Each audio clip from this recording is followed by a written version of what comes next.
Dear student, today we will learn about pneumonia in children. कि बच्चों में pneumonia हो जाए तो क्या करेंगे। तो बच्चों में निमोनिया होता है तो किस कारण से होता है, किन लक्षणों से, उसके क्या लक्षण होते हैं और क्या इलाज देंगे, वही आज हम इसमें देखेंगे। तो ये दोनों के लिए बेनिफिशियल है, पेरेंट्स और मदर, मतलब बच्चों के लिए भी और पेरेंट्स के लिए भी। जो स्टूडेंट देख रहे हैं उनके लिए एग्जामिनेशन पॉइंट ऑफ व्यू से इम्पोर्टेंट है। और जो पेरेंट्स देख रहे हैं उनके लिए अपने बच्चों को प्रिवेंट करने के लिए कि कैसे बचाया जा सकता है निमोनिया से, और अगर निमोनिया हो गया तो क्या करना चाहिए उसके लिए इम्पोर्टेंट है। तो निमोनिया एक इन्फेक्शन होता है लंग का, जो कि माइल्ड भी मतलब कम हो सकता है, ज़्यादा हो सकता है, सीरियस हो सकता है। ठीक है, कुछ भी हो सकता है। अगर वो स्टार्ट हुआ है, उसको क्योर हो गया है, ट्रीटमेंट मिल चुका है, तो वो माइल्ड होता है, और अगर उसको ट्रीटमेंट नहीं मिला तो वो सीरियस हो जाता है। ठीक है। तो निमोनिया जनरली मोर कॉमन होता है उन चिल्ड्रन में जो कि 5 साल से नीचे के बच्चे होते हैं। ठीक है। तो जो निमोनिया की डेफिनेशन हम ऐसे कह सकते हैं कि ये एक it is an acute inflammation होता है लंग पेरेन्काइमा का। ठीक है, लंग पेरेन्काइमा यानी कि लंग टिश्यू का ये एक्यूट इन्फ्लामेशन होता है, जो कि माइक्रो ऑर्गेनिज्म की वजह से होता है। ये लोअर रेस्पिरेटरी ट्रैक का इन्फेक्शन है, जैसे कि आप देख पा रहे होंगे कि ये हो गया अपर रेस्पिरेटरी ट्रैक और ये हो गया लोअर रेस्पिरेटरी ट्रैक। तो ये लोअर रेस्पिरेटरी ट्रैक का इन्फेक्शन होता है। ठीक है। उसके अलावा जो ये इसके कारण होते हैं, ये बैक्टीरिया और वायरसेस के थ्रू फैलता है। तो या तो बैक्टीरिया के टच में आ गया बच्चा, या वायरसेस के टच में आ गया। ठीक है। तो ये बैक्टीरिया और वायरस जो होते हैं वो कैसे स्प्रेड होते हैं, कैसे ये फैलते हैं, डायरेक्ट कांटेक्ट से फैलते हैं। जब अगर किसी पर्सन, जो कि कोई ऐसा पर्सन है जिसको कि ऑलरेडी जो इन्फेक्टेड है, यानी कि जो अभी जिसको हुआ है निमोनिया, और अगर उसके टच में आते हैं तो उसके उसके वजह से क्या हो, हेल्दी बच्चा भी इन्फेक्टेड हो जाएगा, उसको भी ये इन्फेक्शन पहुंच जाएगा। इसके जो निमोनिया जो होता है, जो कॉमन बैक्टीरिया होते हैं वो ये होते हैं जो निमोनिया फैलाते हैं। स्ट्रेप्टोकोकस निमोनिया होता है, माइकोप्लाज्मा निमोनिया होता है। माइकोप्लाज्मा निमोनिया के कारण जो होता है वो उसमें माइल्ड फॉर्म का इलनेस होती है, यानी कि कम बीमारी होती है, बच्चे को ज़्यादा सीरियस नहीं कह होती है। तो इसमें इसको इसीलिए वॉकिंग निमोनिया भी कहते हैं। फिर है ग्रुप बी, स्ट्रेप्टोकोकस की वजह से होता है, फैलता है। और स्ट्रेप्टोकोकस ऑरियस और रेस्पिरेटरी सिंचियल वायरस, यानी कि ये RSV बोलते हैं शॉर्ट में। तो ये ज़्यादा कॉमन होता है, जो 5 साल से नीचे के बच्चे होते हैं उनमें ज़्यादा ये वाला वायरस के थ्रू निमोनिया फैलता है। Para influenza virus, adeno virus, इनके वजह से भी ये निमोनिया फैलता है। वायरस और बैक्टीरिया कुछ है ये जो मिक्स करके लिखे हैं, आप ऐसे भी लिख सकते हैं, या वायरस की हेडिंग डालें तो वायरस लिखें, और अगर बैक्टीरिया डालें फिर बैक्टीरिया लिखें, इस तरीके से भी लिख सकते हैं। और निमोनिया कभी कभी फंजाई की वजह से भी फैलता है। ठीक है। तो इसके जो बच्चे रिस्क में आते हैं, कौन से ऐसे बच्चे जो इसके रिस्क फैक्टर में आते हैं, तो children more likely to get pneumonia if he or she has weakening immune system. अगर उनका सिस्टम वॉक बिल्कुल कमज़ोर है, जैसे कि कभी उनको कोई बीमारी, कैंसर वगैरह, ट्यूबरक्लोसिस हुई हो, तो उनका वीक इम्यून सिस्टम हो जाता है, तो उनको जल्दी ये कैच होता है निमोनिया। और अगर कोई उनको ऐसी बीमारी, हेल्थ प्रॉब्लम है जो कि चली आ रही है लंबे समय से, चाहे वो जैसे कि अस्थमा वगैरह, सांस की तकलीफ है, या सिस्टिक फाइब्रोसिस जो है उसके वजह से, तो भी ये निमोनिया हो सकता है। अगर कोई लंग और एयरवे की प्रॉब्लम है तो भी ये निमोनिया हो सकता है। ठीक है। और अगर बच्चा 1 साल से ओल्ड है, 1 ईयर ओल्ड है एक बच्चा, वो भी क्या हो सकता है, 1 साल से कम का बच्चा है, और वो रिस्क में आ सकता है कब, जबकि वो second hand tobacco smoke, around the second hand tobacco smoke उसको बोलते हैं। जैसे उसके पापा स्मोक कर रहे हैं और बच्चे को धुआं सीधे चेस्ट में जा रहा है तो भी होगा। और स्पेशली जो होता है उसकी जो मदर होती है बच्चे की, अगर वो स्मोक करती है तो उसके धुएं से बच्चे को भी हो सकता है। तो ये ट्रू, इसको specially true if there mother smoke. तो ये सच है कि जो मदर धूम्रपान करती है उसके बच्चे को भी ये हो सकता है, मतलब हो ही जाता है। और पैथोफिजियोलॉजी कैसे फैलता है, ड्यू टू इटियोलॉजिकल फैक्टर, जो मतलब कुछ ऐसे कारण होते हैं जिनकी वजह से निमोनिया फैलता है, जो कि अभी हमने देखे थे, वायरस, बैक्टीरिया बन जाए। तो जब ये एंटर करते हैं माउथ के थ्रू चेस्ट में, तो क्या होता है, माउथ या नोज, तो निमोनिया जो होता है टिपिकली बिगिन, तो निमोनिया क्या होता है, स्टार्ट होना शुरू होता है। तो पहले ये माइल्ड रेस्पिरेटरी इन्फेक्शन होता है, यानी कि पहले ये हल्का फुल्का इसमें रेस्पिरेशन में इन्फेक्शन पहुंचेगा, जैसे कि सर्दी, खांसी, जुकाम आदि। अगर उसका ट्रीटमेंट ठीक से ना किया जाए तब ये क्या होगा, ये बीमारी प्रोग्रेस हो जाती है, यही वाला बढ़ जाएगा, और वो पेरेन्काइमा इन्फ्लामेशन अकर, तो पेरेन्काइमा तक पहुंच जाएगा इन्फ्लामेशन, और वहाँ तक वो हो जाएगा। पेरेन्काइमा मतलब लंग के जो टिश्यू होते हैं वहाँ तक। फिर उसके बाद क्या होगा, अगर वो बैक्टीरिया के द्वारा निमोनिया फैला है, तो वो लोबार इन्वॉल्वमेंट भी वहाँ पे हो जाएगा। मतलब वो जो लोब्स होती हैं लंग की, वो भी उसमें इन्वॉल्व हो जाएंगी। और फिर वो क्या करेगा, कॉन्सोलाइडेशन करेगा, यानी कि वहाँ पे कंजेशन होगा। और viral pneumonia produce inflammation of interstitial tissue. तो वायरल निमोनिया क्या करता है, इंटरस्टिशियल टिश्यू को भी इन्फ्लेम कर देता है, जिसकी वजह से निमोनिया कॉज होता है। तो जो ये टाइप होते हैं निमोनिया के, 3 तरीके के होते हैं नॉर्मली। पहला हो गया बैक्टीरियल, दूसरा हो गया वायरल निमोनिया, तीसरा हो गया माइकोप्लाज्मा। ठीक है। तो जो बैक्टीरिया निमोनिया होता है, ये वायरस, जो bacterial pneumonia cause by the various bacteria, बहुत सारे ऐसे बैक्टीरिया है जो कि अभी हमने देखे थे, उसके वजह से बैक्टीरियल निमोनिया होता है, जिसमें कि जो स्टेप्टोकोकस निमोनिया जो होता है वो मोस्ट कॉमन होता है। ठीक है। और ये जो अदर बैक्टीरिया भी होते हैं जो कि बैक्टीरियल निमोनिया फैलाते हैं, इसमें हो गया ग्रुप बी स्टेप्टोकोकस, यानी कि ये जो न्यूबॉर्न बेबी होते हैं उनमें ग्रुप बी स्टेप्टोकोकस की वजह से निमोनिया होता है। ठीक है। इसके लक्षण क्या होते हैं जो कॉमन होते हैं, symptom of pneumonia in child. तो इसमें जो होता है ये हर बच्चे में अलग अलग तरीके से देखने को मिलते हैं लक्षण, यानी कि हर बच्चा जो होता है हर लक्षण को अलग अलग तरीके, कुछ तो थोड़े से फीवर में ज़्यादा इलनेस दिखती है किसी में, और कुछ खेलते कूदते रहते हैं। और दूसरा क्या होता है, ये डिपेंड करता है कि किस तरीके का निमोनिया है, बैक्टीरियल है कि वायरस है, उसकी वजह से भी उसके सिम्टम अलग होंगे। जो बैक्टीरियल निमोनिया के जो केस होते हैं उनमें जो सडनली ये वाले सिम्टम देखने को मिलते हैं, उनको खांसी होगी और उसमें कफ होगा, बलगम होगा उसमें, और चेस्ट में उनका दर्द होगा, और उसमें क्या होगी, वॉमिटिंग होगी, डायरिया होगा, और उनको भूख नहीं लगेगी, टायर्डनेस होगी यानी कि थकान होगी, फीवर होगा, और उसमें ड्राई प्रोडक्शन होगा, प्रोडक्टिव हो गए, मतलब कि कभी कभी जो होता है सूखी खांसी जिसे बोलते हैं, और एस्पिरेट कर जाएंगे कभी कभी, जो छोटे बच्चे होते हैं कि वो कुछ ले रहे थे अचानक ये खांसी आई तो उनको फंदा लगने भी सकता है, चोक हो सकता है। ठीक है। और ये जो होता है early symptom of viral pneumonia में क्या होगा, जो वायरल निमोनिया है तो सबसे पहले उसमें इसके सिम्टम भी बैक्टीरिया की तरह, निमोनिया की तरह ही होते हैं, लेकिन जो वायरल निमोनिया होता है उसमें ब्रीदिंग प्रॉब्लम शुरू हो जाती है धीमे धीमे। ठीक है। अब वायरल निमोनिया में ब्रीदिंग प्रॉब्लम ही होने लग जाती है, धीरे से स्टार्ट हो जाती है, और चाइल्ड में वीज एंड कफ में गेट वर्स। और जो बच्चा होता है उसकी जो खांसी और जो कफिंग होती है वो ज़्यादा खतरनाक हो जाती है, मतलब ख़राब होती चली जाती है। जो वायरल निमोनिया में make a child more at risky for bacteria pneumonia. तो जो ये वायरल निमोनिया होता है बैक्टीरियल निमोनिया के लिए ज़्यादा रिस्क में रहता है, मतलब वो ज़्यादा उसके लिए खतरनाक होता है। ठीक है। In addition to symptom listed below, इसके कुछ सिम्टम होते हैं, जैसे हेडेक होगा उसको, मतलब फास्ट हार्ट ब्रीदिंग होगी, यानी कि सांस लेने में कठिनाई होगी और फास्ट फास्ट ब्रीदिंग होगी, सर दर्द होगा, फसीनेस होगी।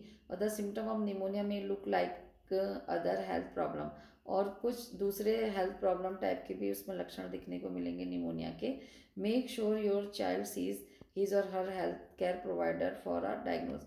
और इसलिए श्योर हो जाना चाहिए कि ये इसको पता लगाने के लिए डायग्नोसिस किया जाए कि वो निमोनिया ही है या कुछ और हेल्थ प्रॉब्लम है, तो डॉक्टर को दिखाना चाहिए अपने बच्चे को। ठीक है। और your child health care provider can offer diagnosis pneumonia with अब फुल एग्जाम। तो बच्चे को पता लगाने के लिए उसका फुल हिस्ट्री चेकअप, मतलब उसके हेल्थ हिस्ट्री लेनी पड़ेगी, डॉक्टर लेंगे, फिजिकल एग्जामिनेशन करेंगे, और जब ही और शी में इंक्लूड टेस्ट, और इनके साथ एक कुछ एडिशनल टेस्ट करेंगे बच्चे को, ताकि ये कंफर्म हो जाए कि वो निमोनिया ही है। तो सबसे पहले उसमें एक्सरे टेस्ट करेंगे, जिससे कि ये इमेजेज होगी जो इंटरनल टिश्यू, बोन और ऑर्गन की देता है एक्सरे, तो हम यहाँ पे इंटरनल टिश्यू को देखेंगे इसके हेल्प से। और ब्लड टेस्ट करेंगे, जिसमें कि ब्लड काउंट देखना पड़ेगा कि वो ब्लड काउंट से पता चल जाएगा इन्फेक्शन कितना हो चुका है उसको। और आर्टेरियल ब्लड गैस टेस्ट किया जाएगा। आर्टेरियल ब्लड टेस्ट से जो होता है अमाउंट पता चलेगा, और कार्बन डाइऑक्साइड का ब्लड में कि कितना तक उसके ब्लड में ऑक्सीजन है और कार्बन डाइऑक्साइड है।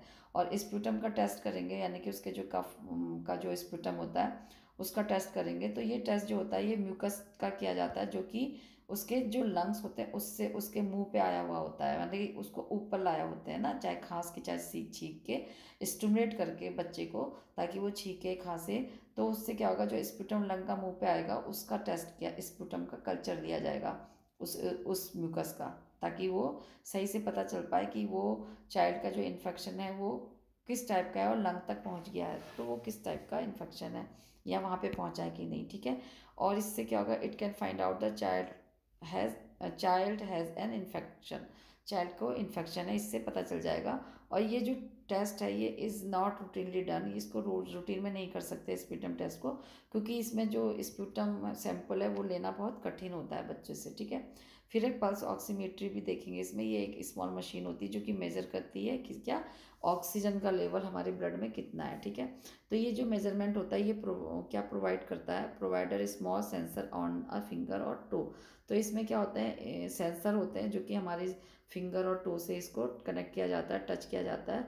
तो ये जो मशीन होती है स्मॉल रेड लाइट इसमें ऑन हो जाती है, सेंसर इसके ऑन हो जाएंगे, और ये सेंसर जो होते हैं पेनफुल नहीं होते हैं, यानी कि इससे दर्द नहीं होता है, ना ही ये जो रेड लाइट होती है ये डज नॉट गेट हॉट, और ये गर्म नहीं होती है, तो इससे कोई प्रॉब्लम नहीं है देखने से। और चेस्ट सीटी स्कैन करेंगे जिससे कि इमेजेस जो स्ट्रक्चर है चेस्ट का वो पता चल जाएगा, लेकिन ये बहुत कम किया जाता है क्योंकि एक्सरे और ब्लड टेस्ट से ही पता चल जाता है, लेकिन जब उससे नहीं कंफर्म हो पाता है तो ज़्यादा कंफर्म करने के लिए सीटी स्कैन भी कर सकते हैं। फिर है ब्रोंकोस्कोपी, तो ये जो होता है यूज़ किया जाता है inside the airway of the lung, lung तक का ब्रोंकोस्कोप को पहुँचा के उसके लंग की स्थिति को देखा जाता है, उसके एयरवे को देखा जाता है कि ये कितना तक इन्फ्लेम्ड हो चुकी है, लेकिन ये बहुत ही ज़्यादा रेयर है, बहुत कम ऐसा किया जाता है। फिर है प्लूरल इफ्यूजन कल्चर, इसको भी क्या किया जाता है, सैंपल लिया जाता है फ्लूइड का from the space between the lung and chest wall, यानी कि चेस्ट वॉल की और लंग के बीच का जो स्पेस होता है वहाँ से लिया जाता है, जिसको प्लूरल स्पेस कहते हैं, ठीक है।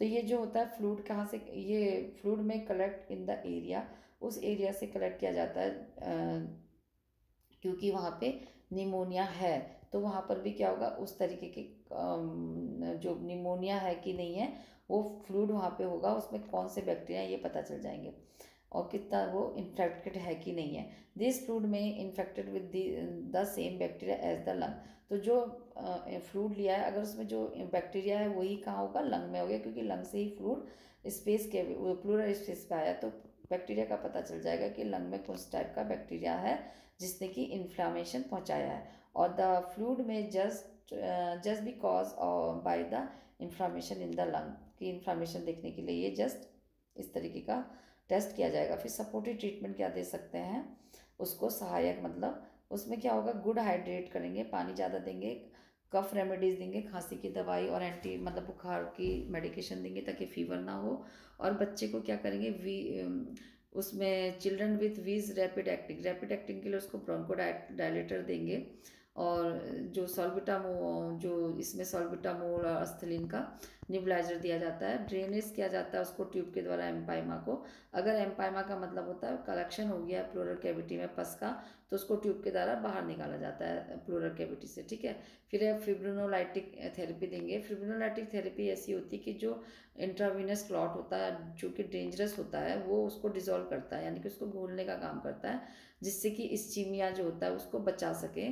तो वो उसको बचाने के लिए, उसको प्रिवेंट करने के लिए किसको, उस और ब्लड का इम्प्रूव करने के लिए, यानी कि ब्लड फ्लो इससे क्या होगा, इम्प्रूव। अब जैसे ये पाइप है और बीच में कुछ ऑब्स्ट्रक्शन आ गया तो यहाँ का पानी आगे नहीं बढ़ पाएगा ना, तो उसी तरीके से ब्लड भी होता है। अगर ब्लड की जो ब्लड वेसल्स है अगर बीच में कोई क्लॉट हो जाए, ब्लड का ही कोई थक्का जम जाए, तो ब्लड आगे जाने में क्या होगा, पास होने में प्रॉब्लम होगी, इसलिए ये वाली थेरेपी दी जाती है, ठीक है।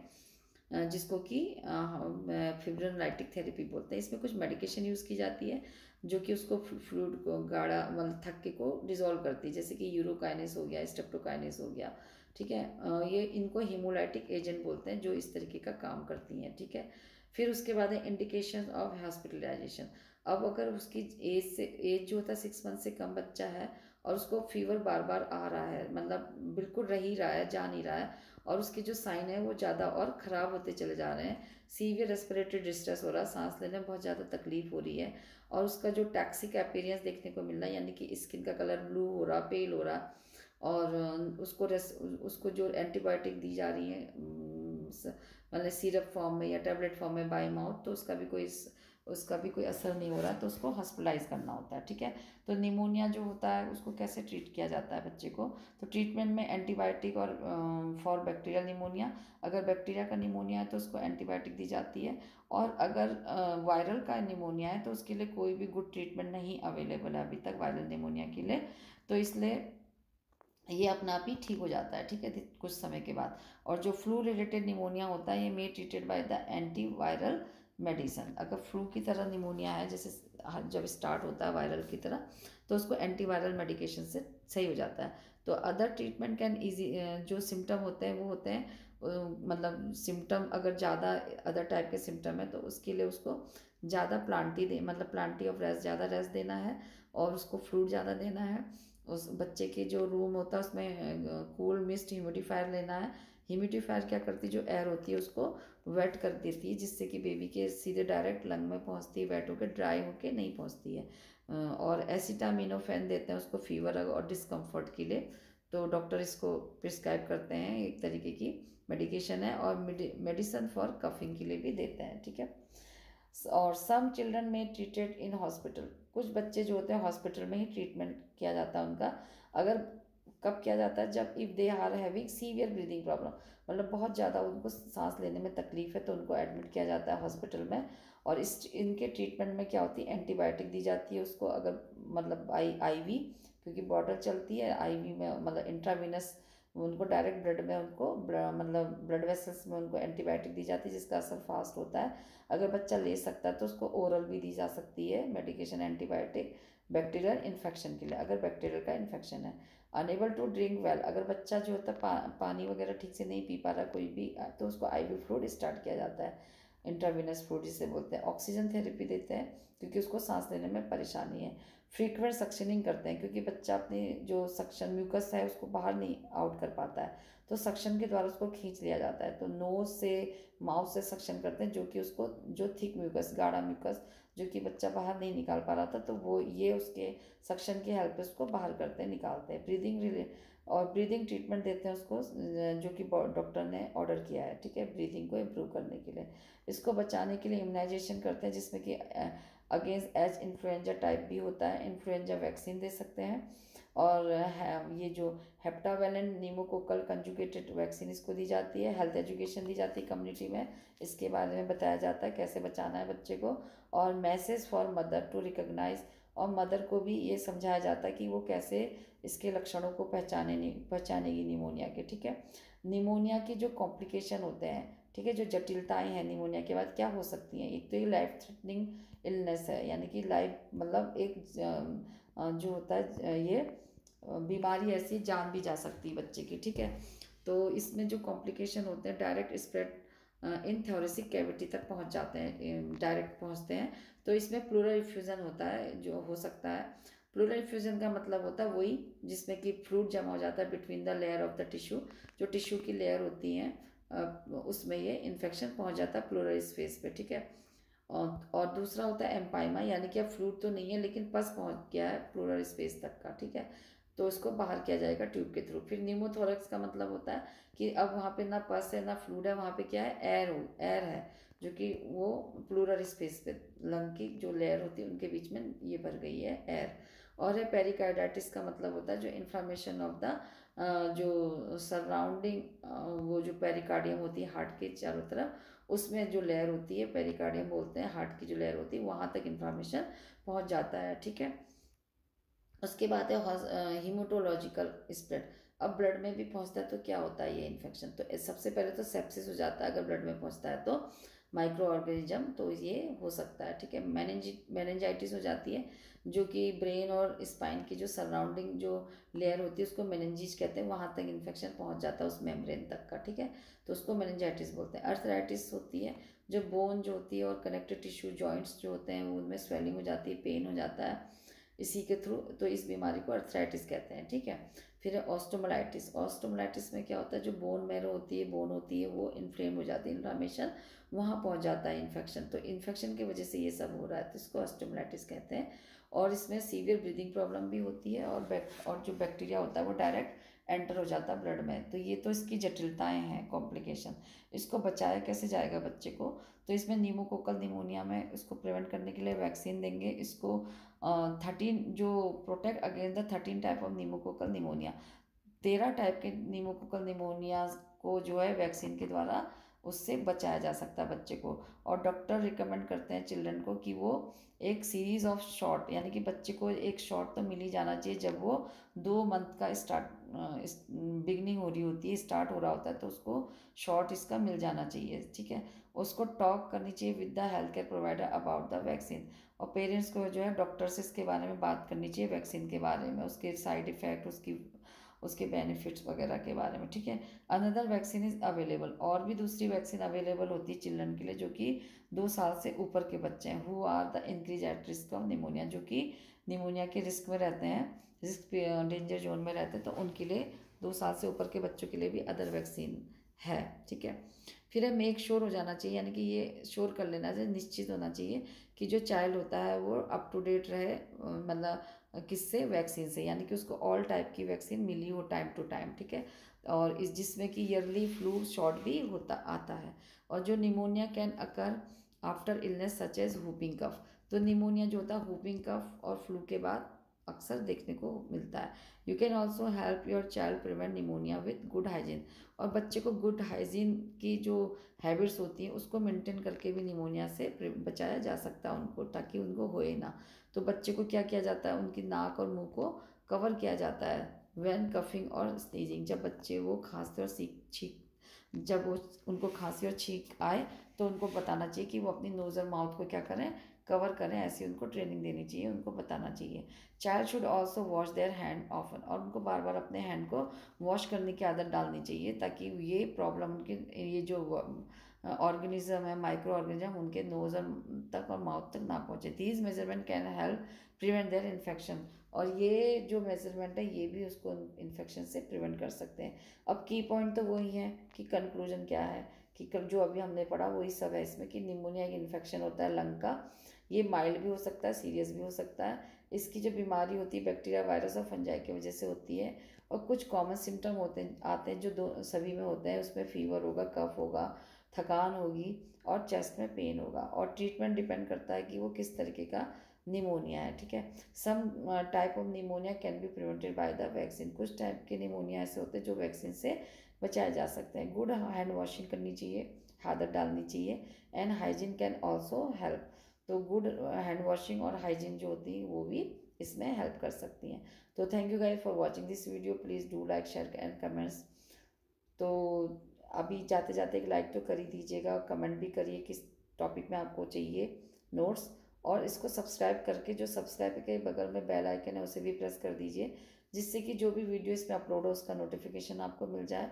लाइक करने से क्या होता है कि जो वीडियो होती है वो अपने आप ही आप तक पहुंचेंगी, नहीं तो यूट्यूब भी उसको हेल्प नहीं करता है। तो thank you guys for watching and good bye, take care.